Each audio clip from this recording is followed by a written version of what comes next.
Friends आपने एपर्यंत आम channel को सब्सक्राइब करना ताहले आम चैनल को सब्सक्राइब करने जहाँफल फ्रेंड्स एमती लाटेस्ट इनफर्मेशन भिडियो गुड़ाक पाइपर सर्वप्रथम।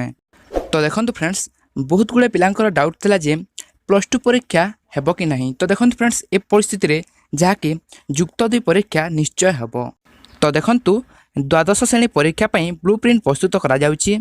तो द्वादश श्रेणी परीक्षा को नहीं आज सठिक निष्पत्ति नियाजिबो। कोरोना संक्रमण समग्र देश में बढ़ुवा बेले केंद्रीय परिषद बोर्ड और राज्य परिषद पक्षर द्वादश युक्त 2 परीक्षा को स्थगित रखा जायछि। तो प्रकृत में देखो फ्रेंड्स जहाँकि द्वादश पाठ्यक्रम उच्च शिक्षा रे गुरुत्व बहन करुथबारु उभय केंद्र और राज्य सरकार परीक्षा करने सपक्ष में मत पोषण करिसंती।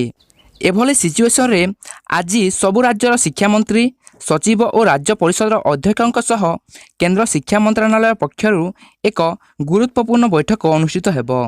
एही बैठक रे युक्त 2 परीक्षा संबंध में निष्कर्ष बाहरिबारे संभावना रही।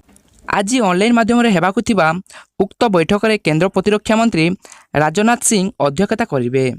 तो देखो फ्रेंड्स बहुत गुड़ा पिला हमको कमेंट करती जे आपण जो न्यूज गुड़ा छाड़ुंट ता फेक अटे। तो देखो फ्रेंड्स प्रथम न्यूज पेपरटी ताहा समाज तरफ आसी देन सेकेंड न्यूज पेपरटी जहाँकि संबाद तरफ आसी। तो देखो फ्रेंड्स बहुत शीघ्र ही युक्त 2 परीक्षाटी आरंभ हो। तो देखो फ्रेंड्स शिक्षा मंत्रालय अधीन केंद्र विद्यालय और साक्षरता विभाग और सीबीएसई एने रास्ता बाहर करने को निर्देश देते।